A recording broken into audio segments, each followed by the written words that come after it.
Hello and welcome to Cinemaholics, where we review the biggest and best films coming to theaters and streaming online. One of us is a film critic, one is a casual moviegoer. Third person is me, your host, John Negroni from the Internet California.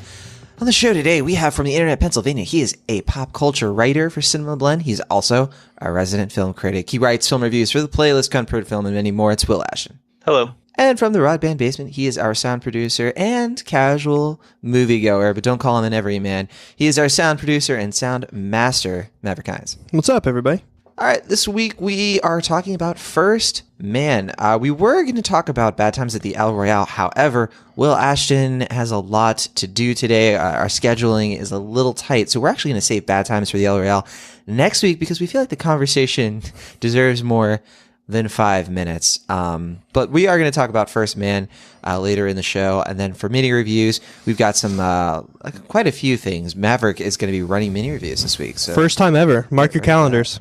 Yeah, most of it is you. So that's going to be fun. Real quick, let's get into our off topics before our featured review. First of all, we want to thank our patrons, as always, for voting in our poll to help decide this week's episode. You voted for First Man to be our featured review over Bad Times at the El Royale. Patrons, you are right in line with the box office because, I mean, both films did not do super well, correct, Will Ashton? But I think First Man did better than Bad Times. Yeah, I think First Man did okay, but just did less than they were expecting. Because I guess with the high prestige that's going around the film, they were expecting a bigger showing than they ultimately got. Yeah, I think Stars Born is still eating their receipts. Last I checked, they were looking at like 16 million for the weekend, and you know they wanted like 30 for this movie. Definitely not happening this week, but I think First Man might have some legs. We'll see what happens next week. But with I guess we have some Halloween stuff coming out, and you know it's a busy October, but. If you want to become a patron of Cinemaholics, you can. You can vote in our weekly content poll. And special thank you to our newest patron, Marty, for donating this week. We really appreciate it. Real quick, our happy hour bonus episode that came out this past week is Pixar in Decline, is out right now. That was a fun conversation I had with TJ Woolsis, and it's out right now. And man, it was like an hour and a half of just me and another Pixar fanatic talking about Pixar. So if that is your thing, that's right now. That's live right now on our Cinemaholics feed. And Will Ashton, I think our next thing is we're going to be talking about The Hateful Eight. Have you had a chance to see it yet? Because I have not. Not a rewatch. No, I mentioned last week I've seen it twice already, but that was back when it came out. So I haven't gotten a chance to revisit it yet. No. Yeah, Maverick, we have to watch The Hateful Eight together. I am never against watching The Hateful Eight. I think I've seen it 4 times since it came out. Right. Okay. Yeah. So we got to see it again for our patron who requested it, and then also we got to watch Mandy because I literally own it, and we still haven't. Yeah, watched that it. one is definitely on the list. The one movie that Will Ashton has given an A this year, we're just sleeping on it. So apologies. Hey, last time this happened, it was Briggs v. Bear, and then we both watched it. We were like, "Whoa!" Like it blew our minds. Yeah, so maybe this will be the Cinemaholics movie of the year. Who knows? But okay, that's it for off topics. Let's just dive right into our feature review. I'm very excited to talk about First Man, mainly because I really want to disagree with Will Ashton on this one, but we'll see what happens. Don't be mean to him though, because we'll get commenters. Yeah, that's true. I don't want to be mean. I don't want to be mean in general because it's been a good weekend. All right, so First Man is a wide release from Universal. It's written and directed by one of my personal favorite filmmakers working right now, Damien Chazelle. He directed Guy and Madeline on a Park Bench, but he's best known for his last 2 features, which were Oscar hits, Whiplash and La La Land. This new movie probably will have some of that same Oscar prestige. The screenplay is by Josh Singer. He did Spotlight and The Post, and it's based on an earlier screenplay by Nicole Perlin, and it's adapted from James Hansen's book, First Man, The Life of Neil Armstrong, which is interesting because Neil Armstrong is somebody who, first man to walk on the moon, hence what this movie is about, but a very, very private person. It was very difficult for a book to be made in the first place, so it is very interesting to see a movie come out of that, because a book, it's hard enough to capture who a person is when they really don't show a willingness to share a lot about themselves, maybe out of modesty, maybe out of just the mystique of Neil Armstrong. So this movie is a very interesting experiment. Obviously, the film, if you haven't heard already, it's been getting incredibly good reviews at Venice Festival, Telluride, and Toronto. And it's probably a sure thing for picking up some Oscars, at least nominations. As I mentioned before, it is an intimate look at the life of astronaut Neil Armstrong. During the 1960s, we meet him very early in his career, and then finally on that fateful Apollo 11 mission, Ryan Gosling stars as Armstrong. And the full cast includes Claire Foy, who plays his wife Janet, as well as Paula Schreiber, Kyle Chandler, Ciaran Hinds, Ethan Embry, who I don't even know if Ethan Embry says anything, but he is in the background. Jason Clarke has a huge role in this. Brian Darcy James, Corey Stoll, Christopher Abbott, Patrick Fugit, Shea Wiggum, and Lucas Haas. This is a packed cast. I mean, there were just people in the background of this movie that I was like, oh my gosh, that's that person from that show. Yeah. It's quite the cast for sure. Yeah, and they're having fun. Apparently, Damien Chazelle has a pretty wicked Rolodex. Oh, damn. You got it. It is. All right. Will Ashton, did you see this one in IMAX? And what did you think of First Man overall? This is a 2.5-hour movie. I'm curious.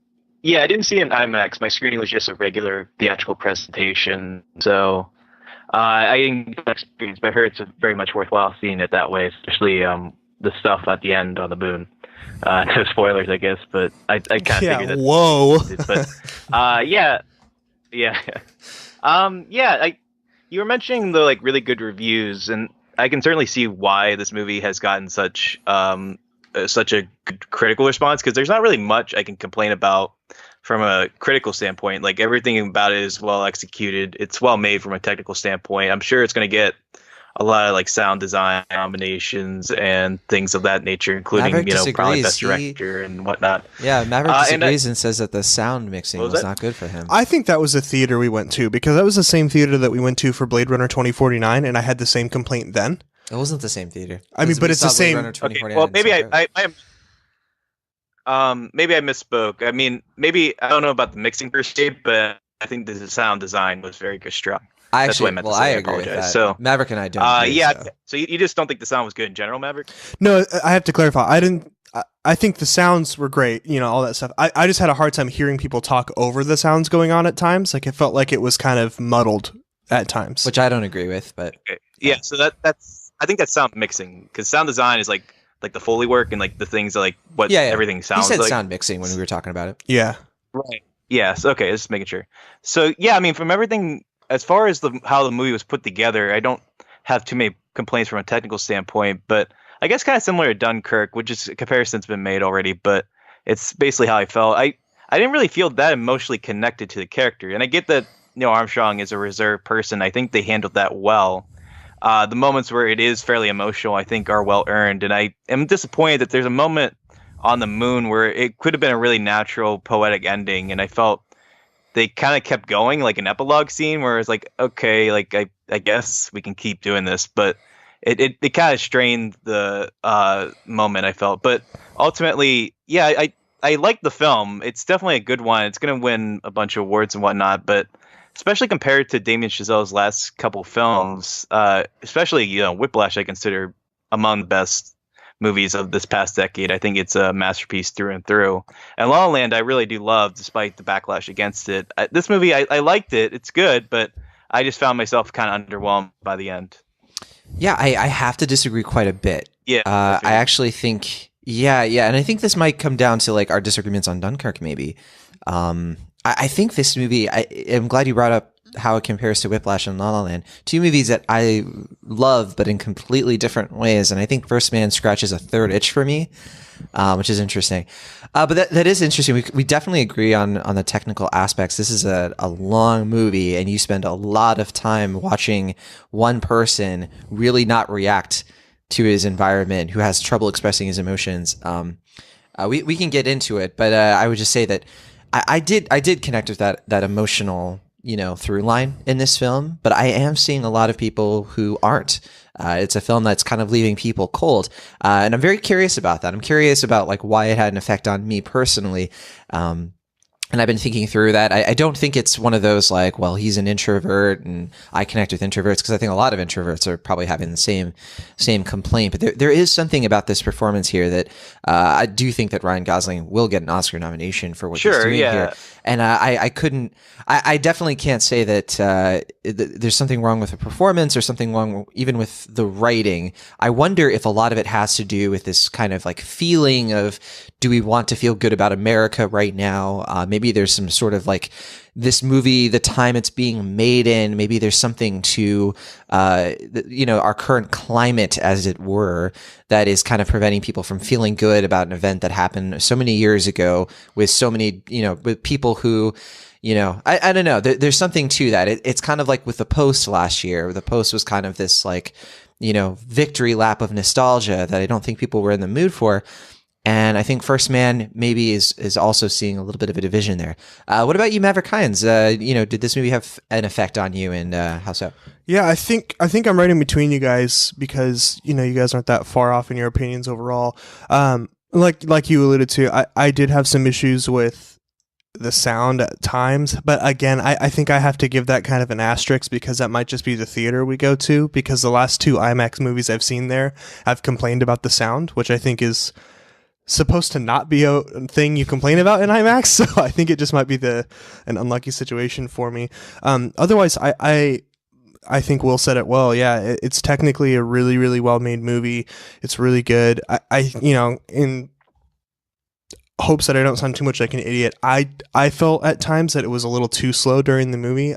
Maybe it's just I don't have the attention span of most smart people. I don't know what's going on here, but there were times where I was like, all right, like, let's move on a little bit. And I think that does have a lot to do with, Neil Armstrong's character of being so reserved that there wasn't enough to capture my squirrel, mental focus of what's going to happen next, because so many times we're just kind of very, stoic, not relaxing, but like kind of mild moments. And if I can interject, I would say, I don't think it's a smarts thing. I think that drag is there if the immersion doesn't work on you.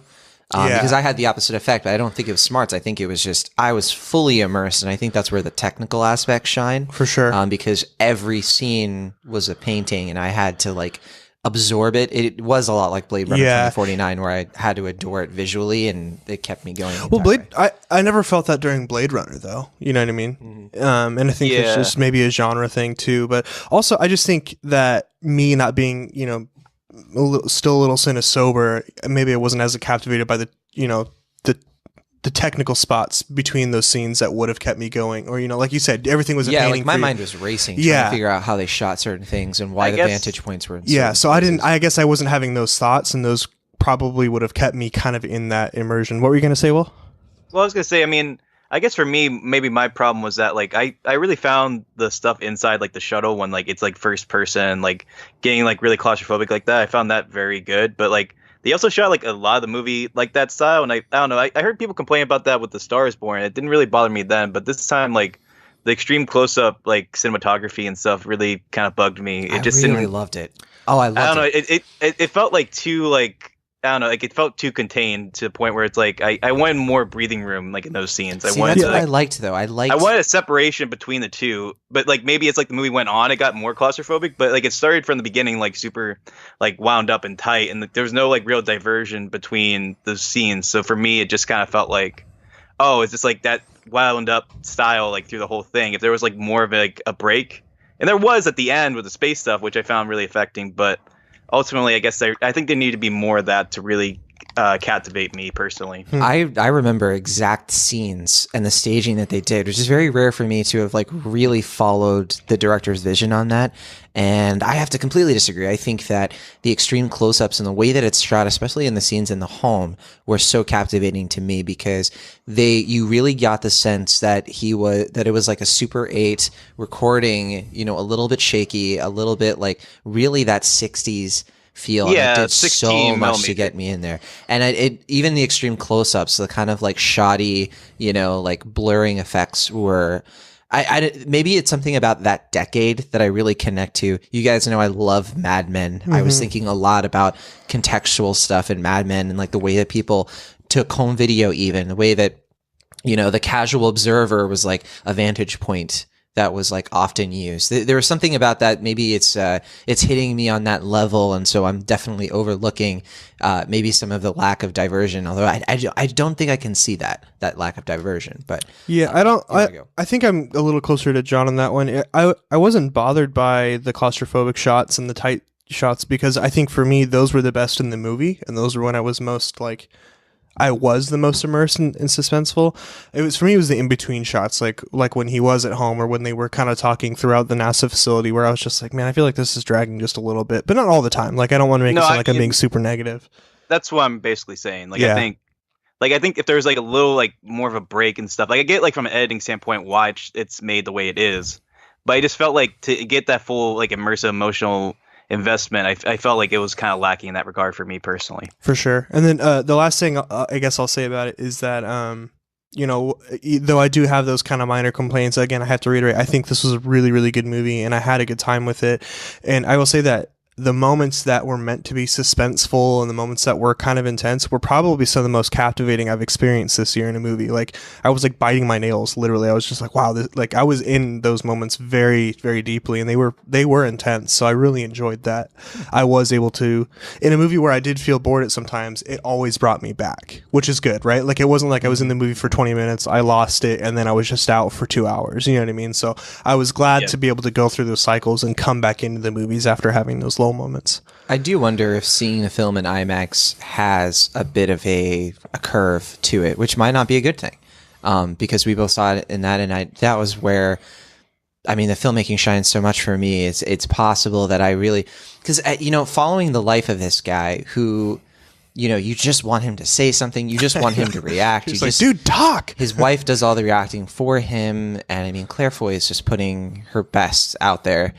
And this is somebody who, and I was kind of arguing with somebody about this on Twitter yesterday about, you know, they were like, I want to know more about him. Why is he an astronaut? Why does he do this? Why don't we? And I'm like, that's not the story. Like if they had tried to like, you know, here's Neil Armstrong as a kid, and if they had tried to pretend a life for him, I think it would have rung so false. Mm-hmm. He's such a contained person. And I think they found a really good, like there was one thing somebody complained, it was like his motivations, you know, very, very early on, he loses his daughter. It's like the first scene.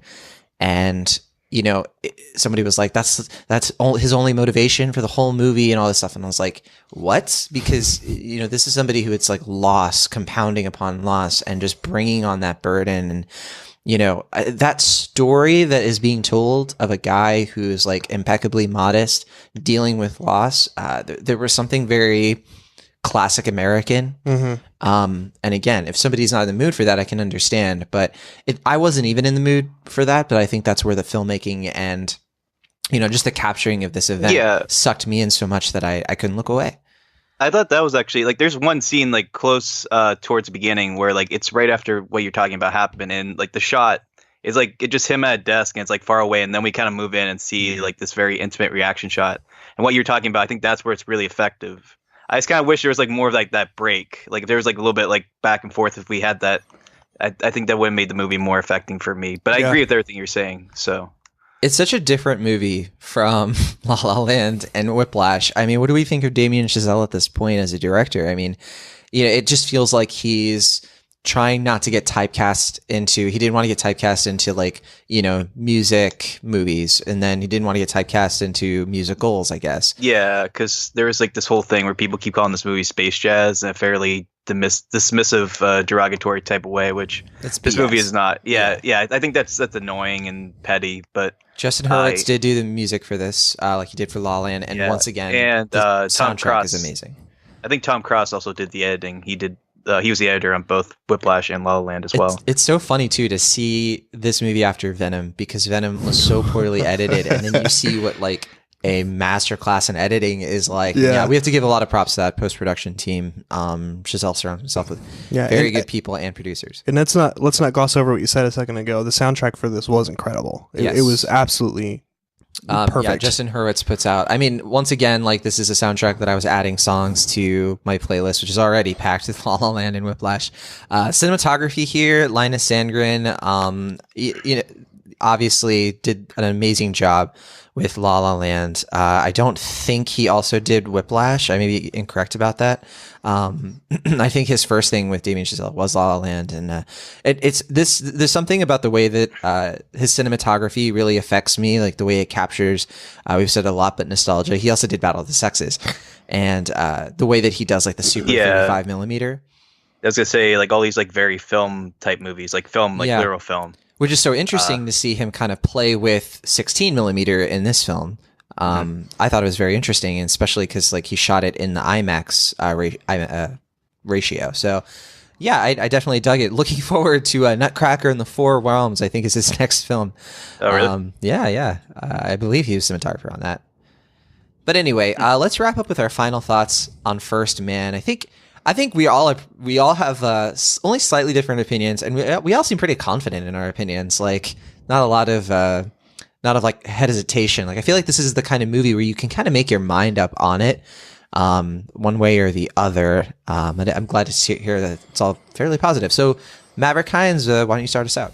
Yeah. So yeah, I don't know how much more there is to add as far as final thoughts go, but I think it's definitely a movie worth seeing. And if you can see it in kind of a special screen, whether it be Dolby or IMAX or whatever, I think it's worth looking at. Hopefully your IMAX screen's a little bit better than ours is, but yeah, it's or Dolby if it's available. Yeah, I was just gonna say this movie should have been in Dolby. Like, can you imagine those final scenes in that? Man, that would have been great.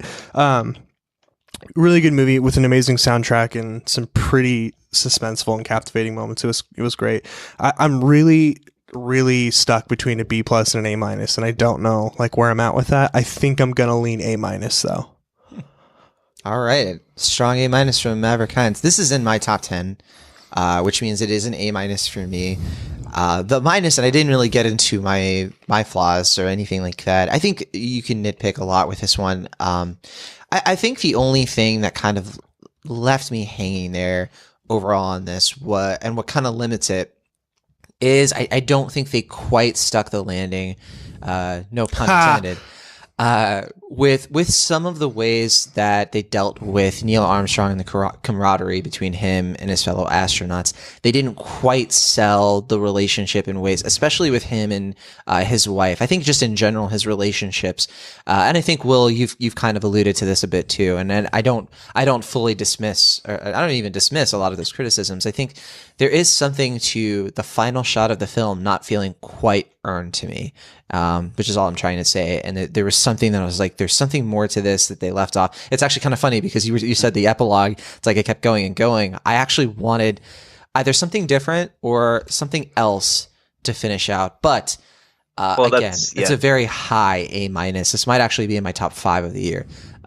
So I definitely really enjoy it. And then, yeah, Will Ashton closes this out. Yeah, I mean, you were saying that everyone here kind of knows their opinions. I was actually kind of scratching my head throughout the week trying to figure out exactly where I land on it. Oh, interesting. Sorry, I misspoke. No, you're okay. I just wanted to speak for my confident. No, it's actually, I don't know. I mean, like, but the thing is that I didn't really, like, I thought I was going to be reflecting on this movie more, but truth be told, like, after I saw it, I haven't really thought about it too much. Just more, like, trying to figure out why it didn't, like, hit me quite as hard as it hit you and a lot of other critics. And, I mean, I don't know. I guess for me, like, with La La Land and Whiplash, and I haven't seen his first film, but with the two that I have seen other than First Man, it just feels like they are very personal, passionate films. And that's not to say that this movie isn't personal. I mean, I don't really know Damien Chazelle as a person, so I can't say, but it just didn't feel quite as mostly rich as those movies. And I get that it's going for something different, and I applaud Damien Chazelle for being versatile and trying to push himself and his fellow filmmakers to do something that's a little out of their wheelhouse. And I'm really excited to see where he goes as a filmmaker, because I think he's got long legs and he's going to be, definitely one of our most prestigious talents. And I think he has a great career ahead of him. But as it stands, I did like the film. I like you said, I mean, there's really not much besides a couple nitpicks that I can complain about. But I do agree with you that I think maybe it was just the relationship between Gosling and Claire Foy that didn't really strike me. Because like I saw someone on Twitter describe it. I apologize for not knowing the person by name off the top of my head, but it was just like Claire Foy plays a certain type of Oscar movie character, and she's the only woman in the movie and she's concerned, which is like just how I felt there. Yeah. which is like just how I felt. Like I mean, Claire Foy did a great job. I think her performance was very good. I'm sure she's going to get nominated, and they'll play that one clip where she's yelling at Kyle Chandler for the Oscar reel. But as it stands, I just like you said, like that ending. If I felt more for their relationship, then I would have really resonated with this. This film really would have resonated for me. But as it stands, I just felt like it's very well done, and I certainly can see why it's going to be a top 10 contender for a lot of people and why it's going to get a Best Picture nomination and compete with A Star Is Born. But yeah, especially compared to A Star Is Born, it just didn't really hit me in the heart quite as much. So I'm going to give it a firm B+. I mean, it's really going to be a good film. I'm sure like Apollo 13 and the right stuff, it's going to be played in like high schools and stuff to teach you about space exploration, all that stuff. And it's well deserved in that regard. I think the technical stuff is all fantastic, but I just wish I had a more emotional investment to the film personally. Yeah, it is interesting. They don't really dive into what the science means. It's more about how people react to it. We didn't really mention that. A few things before we move on that we didn't mention. Yeah, I think that the gender dynamics at play here are quite, noticeable. And yeah, I think we were missing something. We were missing an establishing moment between the husband and wife that kind of explained who they are, why they are. And then also, there were some like loose threads I forgot to mention that kind of also held me back with this. With like, they play the poem like Whitey on the Moon, a very famous speech about, how the space program spent so much money.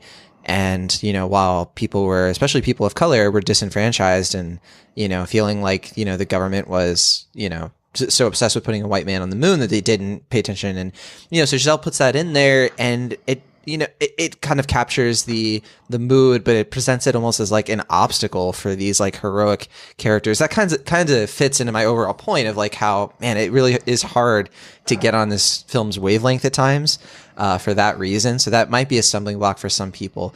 It is very funny that initially this one was like being looked at as like those, alt-right losers who were like, oh, the flag, doesn't drape around the entire moon like a Christmas present. At least 2 shots of the American flag in this movie. Yes, this film has no trouble being patriotic. Yeah. And what bugs me is that I know that somebody like on Fox News or whatever is going to like say that, they put that in after the criticism. Like, those are post-production. This is like the faked moon what I mean? Like, they're gonna, but for politics. That's fun. Like, they're going to cut it as a win that the flag is in the movie because like they spoke loud enough, and I'm sure it was already in the movie to begin with, and that there was just like, that's what I mean. So anyway, sorry, that's just me rambling. Yeah, I doubt it's a good rant. We'll never apologize, and no one's gonna care, and whatever. And most people don't even know about this. Care about the flag being in the movie. Like Neil Armstrong's kids had to speak out about it, so I don't know, whatever. All right. Well, that'll do it for our review of First Man. We all definitely liked it. I think it's a pretty solid recommend. One of my favorites, and I think most people will watch it. And it's a long movie, but if you're in the mood to see it, just an impeccably made film, you should have a pretty decent experience. All right. With that, Will Ashton, I think you have to run, but thank you for sticking with us so late. We'll see you next time. All right. See you, man. Have a good one. Bye, Will. All right, let's get into our mini reviews. Maverick, I saw a few things this week, but I think you kind of saw more than I did. First time ever, Cinemaholics first. Yeah, well, I've been very busy. A lot of stuff. Well, these are also from 2 weeks ago, so I've just been saving up. What do you want to start with? I know there was one thing you saw with Jeffrey Wright in it that I really wanted to see on Netflix, right? Yes, Hold the Dark, right? Yeah, so we can start there. Hold the Dark is a new Netflix original. Synopsis is: summoned to a remote Alaskan village in search for the wolves that killed 3 children. A wolf expert soon finds himself unraveling a harrowing mystery. So that's why it's being compared to The Grey with Liam Neeson. I was going to say, yeah, the reason I was because I sent John the trailer for this movie a couple months ago, and I was like, wow, this looks like it could actually be pretty decent. It looks, it's looking cool. Had some very Wind River, The Grey vibes to it. Is that what it's called? Wind River? Yeah. Taylor just kind of the Alaskan guy goes in there with a gun. Let's see what happens kind of stuff with wolves. Yeah, and we should say Jeremy Saulnier is like a really great film director. He did Green Room, one of my favorite movies of 2015. And he also did Blue Ruin, which I liked Blue Ruin. I know a lot of people love that film. So, but yeah, not exactly my favorites. So I've been looking forward to this one, but I don't know. Is it worth it? Like, I don't know if you've seen those movies. Did you see Green Room? I haven't seen either. I recommend it. I think you would like it a lot, and it's he definitely. I have a feeling because wolves are involved. It's kind of going to be that kind of like gritty, like who knows what's going to happen to these characters kind of movie. Yeah, and you know, I kind of went in with that expectation of, oh, this is going to be like The Grey, right? I mean, like the dude's going in there to find a lost kid, or find the wolves who killed a kid. You know, so it's like, okay, this is pretty cut and dry. But I was still excited. Like, I wasn't worried about it being too close to The Grey or have too many, you know, because this deals a lot with Native American treatment in Alaskan, you know, villages and tribes and stuff like that. So I was like, okay, you know, Wind River. I'm getting all these vibes. I'm really excited. And I'll say this is a very different movie than both of those. You know, the first maybe 20, 25 minutes is what you expect. And then the movie goes down a completely different road. This is a very unique, weird thriller horror movie that turns south quick. I will say that though I enjoyed it because it's very much a Maverick genre, right? Like this has all the things that I would want. It's a little hard to follow at times. And after reading, one thing I love to do when I watch a movie for the first time is I like to like Google the movie afterwards and reads director interviews and talk, you know, like hear the director explain the endings and stuff like that. So when I did that with this one, there was a lot there that, and I won't give anything away, but the director talked about like, oh, if you watch the movie again, or if you watch this, you'll pick up that this is what's happening here and this is what's happening here.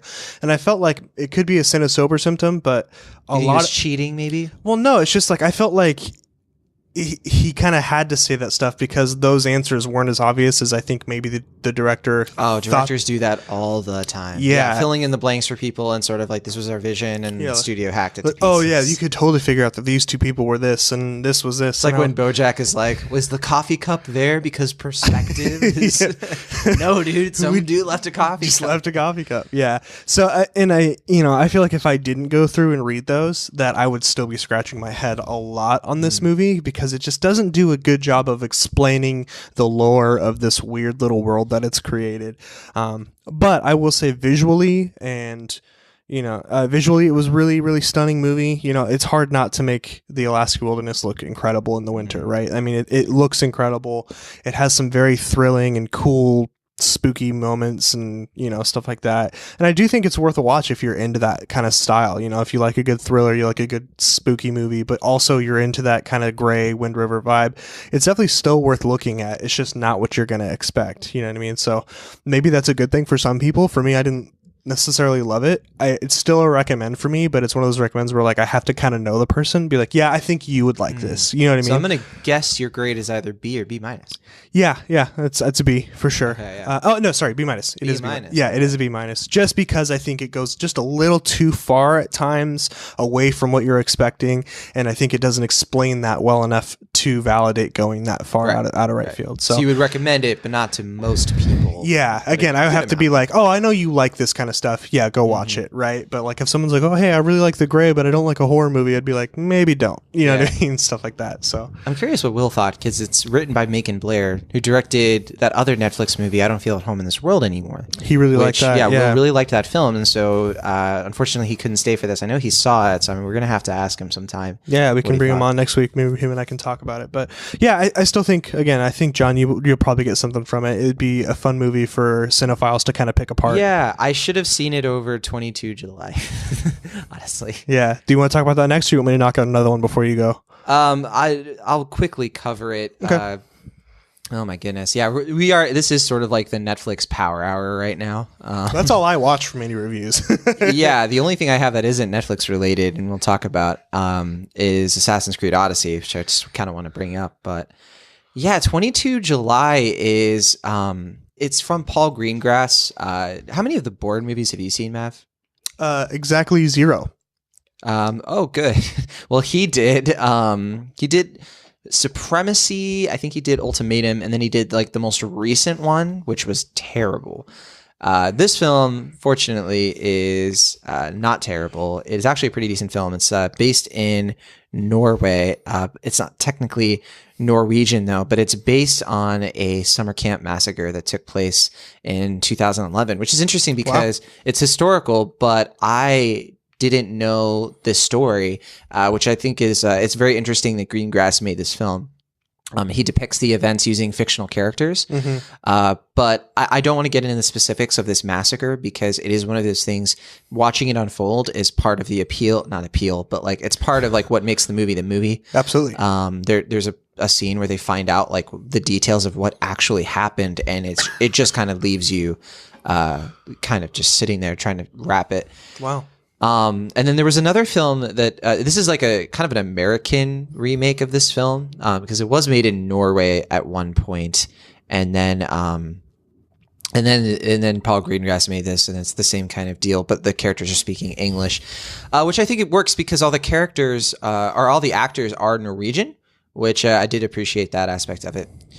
All of that said, it's a movie that follows the story of, you see the massacre take place, you see the methodical, nature of it, what actually happened, why it happened, and, it's perpetrated by this neo-Nazi.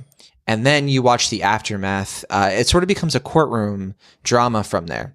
He hires a lawyer who's kind of sympathetic to neo-Nazis, and then you see this battle between him and Norway, basically, the prime minister. You see the students who survived kind of grappling with this, and it is a brutal movie. Yeah.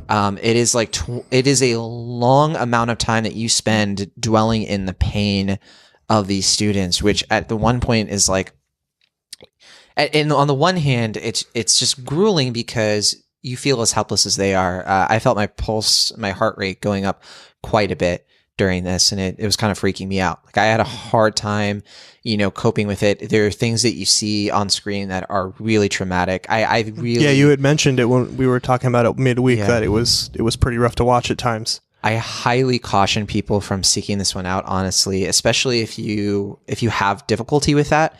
I don't think this is a film that is worth the pain that you get out of it. Of course, I mean, it's not a bad film. It's certainly well acted. It's certainly well shot. Everything on display here is competent. There wasn't anything about it that kind of struck me or stood out aside from, really those, I don't want to say showy scenes, but those really methodical, pulse pounding scenes. And ultimately, I mean, this one kind of fell flat for me. It is far too long. I think that it is the kind of movie that almost just, it doesn't have a point of view on what it's trying to say about really most of these characters, with the exception of two of the victims. So I don't know. I'm still kind of wrapping my head around it. I think that the technical competency of it is kind of messed up by the fact that it is far too long and it loses that steam really, really early. So I'm kind of a C+ on it.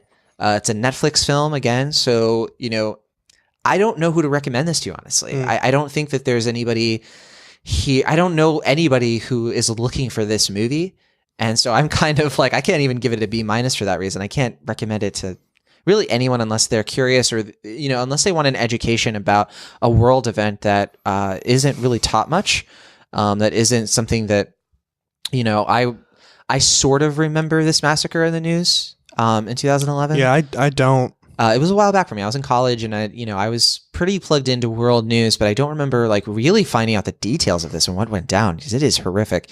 That said, that's July. That's 22 July. Really tough movie, and it might be worth it for some folks, but I have a hard time identifying who they are. C+ for me. But okay, what's the next Netflix? Yeah. Well, here's a nice little positive change of pace for you, Jonathan. I can talk about either. I'll let you pick. We can discuss American Vandal Season 2 or Big Mouth Season 2. Double seasons, huh? Double Season 2s. I'm more curious. I never liked Big Mouth. I watched a few episodes and it didn't make me laugh. As much as I love John Mulaney and Nick Kroll and that whole deal, it's not for me. But American Vandal is something that I've been wanting to give a chance. So let's try that. All right, Big Mouth it is. I will start with Big Mouth because I think I have less to say on it. Big Mouth's an interesting dynamic of a show because I love Nick Kroll. I think John Mulaney is hilarious. The entire cast is truly great, but Nick Kroll's weird voices really carry this show. And there are episodes where I'm laughing hysterically and I think it's really funny. And then there are episodes where I'm like, what? You know what I mean? And it's weird because this is a show about kids going through puberty and dealing with that, right? So like sometimes I get mad because I'm like, wow, that's such a childish joke. But then I go, oh wait, like yeah, like that's the point. You know what I mean? So there's some back and forth with me on this. Season 2, I do think is better than season 1 was. It's funnier. It's a little bit more consistently funny. You know what I mean? So it's not as much of a high-low between episode to episode on like whether or not it's good. And it's starting to deal with things that are a little bit more real than the first one was, because the first one was all pretty much, you know, sex jokes and puberty. Haha, here we go. And towards the end of the season, we have some of the stuff with one of the kids' moms. I should really remember character names. But this season really brings in a lot more of what goes through, especially a young girl in her, you know, puberty experience and what's going on with that. And it introduces new kind of, you know, there's the hormone monsters, and it introduces new characters in that kind of weird universe of what the hormone monsters live that I think are important. And deals with a lot of that. So I do think that there is some merit to season 2, and I think it's worth watching if you got any enjoyment out of season 1. But if you hated season 1, I don't think you're gonna, you know, I mean, it's not a show for everybody, and I get that. I personally like it, and I think it's pretty good. Speaking of season 2s of Netflix shows, Iron Fist got canceled. We forgot about that in Off Topics. Yeah, I only watched one episode of season 2, and I was really bored. And so I'm not surprised. And I hate it, or I'm upset about it because I did like season 1. Now, I have to defend myself because when I say that, everyone's like, wow, you think that's good? You're stupid. That's the worst one. And I don't think it was the best said that one. in confidence. Yeah. I don't think Iron Fist was the best, like, you know, I'm not saying it was fantastically made. For some reason, it just connected with me more, and I liked watching it. Maybe it's just because I'm in love with Jessica Henwick, but we don't have to talk about it. Will Ashton hates Daredevil, by the way. Did you know that? We don't have to talk about that either. I called him blind when he said that. That's funny. I like that. I said, literally, you're the blind one. Wow. And he didn't respond. That makes sense. I think that's a good response. That's what I usually do when you say things. Yeah. Yeah, I mean, I think it was kind of bound to happen. I wonder how they're going to continue his character within like the Luke Cage universe and stuff like that, especially now after Defenders where they're all kind of buddies. So we'll see what goes on with that. Yeah, he's just going to be in the background, you know, just go from show to show. I mean, that's fine. Why give him a show? Nobody's watching. Yeah. Yeah. That sucks. But let's talk about. I hope Jessica Henwick's okay. I hope Jessica Henwick's okay. She'll find work. Okay. Good. Yeah. What's the next one? Oh yeah, American Vandal. Season 2. John, I saw you watching it, and I was highly fascinated. Yeah, so I'm gonna break your heart a little bit. American Vandal season 1 was hilarious. It was original. It was kind of like not what people were expecting when they first sat down to watch it. I really enjoyed season 1. I think it was kind of the perfect iteration of what that show can be. The unfortunate thing is that I think season 2 suffered from the fact that it was a Netflix show, in that the ending was kind of given away because sometimes you knew you had 4 more episodes before the show was ended. And I think this show, because what makes season 1 so cool, and I'm going to spoil it a little bit, so if you haven't seen it yet. I haven't seen it. What makes season 1 so great is that there's so many twists about who this Vandal is, right? Like, you know, on the 7th episode out of 12, you're like, oh, this is the person. And then every episode after that, it's like, oh, no, that couldn't have been this. It's this or this. You know, there's like a lot of like sneaky little plot twists and little like, oh, it couldn't have been this because, you know, it's crazy. And I think that really worked the first time where it's like, whoa, who is it? What's going on? You know, and also this is hilarious. And I think the second season actually suffered from that a little bit because I knew it was going to happen. The first time I watched the season, the formula was a little bit too predictable. The formula ruined it. And also, like I said, the fact that it was a Netflix show ruined it because there were times where I was like, oh, wow, this is it. And then this episode ended. It was like, would you go to the next one?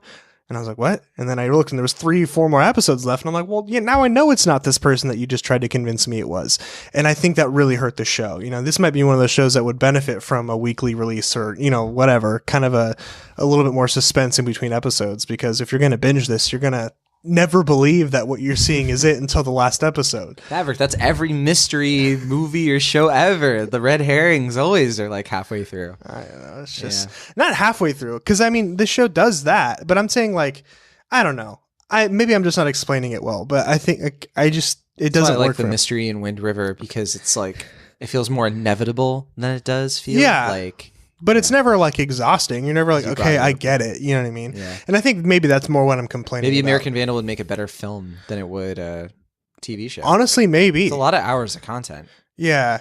But a lot of it they could cut out, you know, like they do a lot of this stuff just for the sake, like in this season, it's all about the turd burglar who poisons the kids like drinking water at school or like one of their lunch drinks, and everyone like poops their pants at school, and they call it the brownout. Like that's the big prank that they're investigating, and like I lost my train of thought because I had to say poop too many times. I'm trying to collect my thoughts as well. Yeah, it's a lot. What is this show? But anyway, I would just say that I think that, you know, the formula just gets a little too exhausting at times, and I wasn't nearly as invested as I should have been at the end. And I think if they're going to continue to do this, that they need to find a different way to kind of keep everybody, you know, invested and like actually curious about what's going on. Because if a season 3 comes out, it's going to be like, okay, like I know, like, what am I doing? You know what I mean? It's going to get tiring. So still funny, you know, still has some of that great humor, still has this great, like, satirical how to make a murderer vibe, which I think is part of the appeal. But yeah, I think it's worth checking out if you like the first season. Cool. Yeah. I mean, one of these days I'm going to sit down and watch the whole thing. And Probably not. Who knows? Maybe I'll become the biggest fan. Last we have Assassin's Creed Odyssey. I've been playing this game last couple of weeks. Really solid. And again, I don't usually talk about games unless I have something to say, really, which isn't very often. But I did want to bring this up because I know a lot of people are like, Assassin's Creed, that time they made 12 games and they were all exactly the same. Yeah. And yeah, that was true. But Assassin's Creed Odyssey is totally different. It's like an RPG. It takes place in like the during the Peloponnesian War between Athens and Sparta. And it's like an open world, massive map game. I'm loving it. It follows the story of like a mercenary who's like a Spartan. So if you like the movies 300, you know, if you like both of the films, that and Rise of an Empire, it's tackling that era. It's tackling like really like a part of the Greek wars that, you know, I was literally watching videos on YouTube of like explain to me the Athens and Sparta war and like why they were at war, because I was having trouble. Like I wanted to pour into this historically, and I was like, man, it's been a long time since an Assassin's Creed game made me care about history. Yeah. Because that was like the point. Yeah, wasn't that the whole thing? Yeah. But then over time, it just sort of like, it became so choked up on its own lore and mythology that I, you know, like I think around the time when they were in like the American Revolution, I was like, this has become less about history and way more about just political intrigue between characters that isn't as interesting. And then over time they put in entries that are really solid. Like, you know, Black Flag was the last Assassin's Creed game that I really enjoyed. That was 4 years ago. Yeah. This one, you know, also you can, you know, like that's the one with the pirates and the ships and all of that. This one has all of that as well. And it's probably the best it's been in a while. But this is really solid. If you want to like get sucked into the Greek world, and it's like you want to just see an entire massive game that you feel like I haven't felt this lost in a huge map since like probably Breath of the Wild. Oh wow. The Zelda game. It's up there with Breath of the Wild and Skyrim in terms of like open worlds that really feel like packed and like you have a ton of stuff you can do and a lot of options. So Yeah. I definitely recommend it. It's really cool. And if you play the game, definitely play as Cassandra. You have a choice between her or her brother Alexios. And she is hilarious, and she's very solid. She's like just this like really burly Greek wisecracking, you know, mercenary who's just really strong, and her delivery in certain lines it's pretty funny. So good game. From a cinematic lens, I haven't finished it, so I don't know how the story ultimately plays out. That might be one of the weaker things about it, because the story is a lot of like, you killed my father and like, you know, all this stuff, and I'm like, oh man, like your father, your brother, your mother, like everybody in your family is like the most important person in the Greek world. Okay. That part of it's kind of grating on me a little, but definitely worth playing. I don't know, Maverick. You play Assassin's Creed games? Like, where are you at with those? I really liked the first one. I never played a lot of the ones after that because I saw the same game get released. This is like watching a Call of Duty release. I was like, I know it. Like, I don't really know. So last year when I went through kind of a big video game thing, when I was playing like all the BioShock games and stuff, I think I started playing Black Flag as well. Yeah. And I think I stopped after a couple weeks. It was just, I don't know. I think the games now just don't do much for me. Well, this game, like, you don't even really do like a lot of assassinations. Like you don't have like the hidden blades or anything. Yeah. Assassin's Creed. How dare they? Yeah. I mean, you can still assassinate people, but yeah, maybe you might get a kick out of this one. It's a totally different gameplay style. I'm saving all of my video game energy for whenever The Last of Us 2 inevitably comes out. Well, there's Red Dead Redemption, which comes out on the 26th. I'm trying to finish Assassin's Creed before then. Did you finish Spider-Man before this one? Like, I feel like you've got a lot of... It's a packed fall. And Assassin's Creed, I took a week off of work for part of my vacation, and I'm going to spend a lot of it playing this game so I can get done before Red Dead Redemption. So that's where I'm at. Cool. Internet. Okay, that'll do it for this week's episode of Cinemaholics. Real quick, we'll get into what movies are coming out next week. I'm going to be out of town, so I don't even know if I'm going to be on next week's episode. Hopefully I will be, because we are going to be talking about Halloween. Halloween is the new film about Michael Myers and David Gordon Green. There's also The Hate U Give, which Will Ashton already talked about a couple of weeks ago. We'll be able to see that because it's expanding into more theaters. That's, of course, the film based on the Angie Thomas YA book, the Black Lives Matter story. And then a bunch of indie releases. The only one that I really want to see is Wildlife hits limited release next week. Also, Can You Ever Forgive Me, which they're seeing maybe Melissa McCarthy might get an Oscar nomination for performance in that film. And then Mid-90s, which we've been looking at, possibly being good. There's also What They Had, which I missed my screening for. Apologize.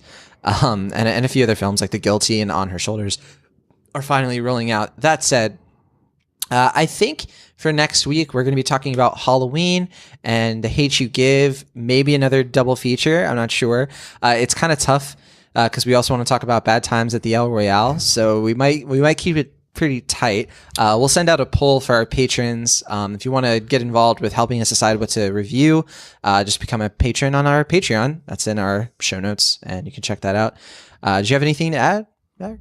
You look like you were deep in thought. Like, do I want? I was actually thinking about the logistics of next weekend for recording. It is going to be tricky. It's going to be a fun one. We'll figure it out.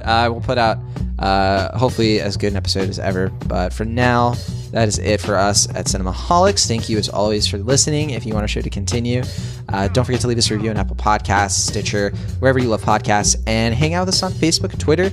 Links to our social stuff is in the show notes. If you want to see videos, if you want to see like archived things, anything that you might have missed on a previous episode, check out our YouTube. It's also Cinemaholics. That's also in the show notes.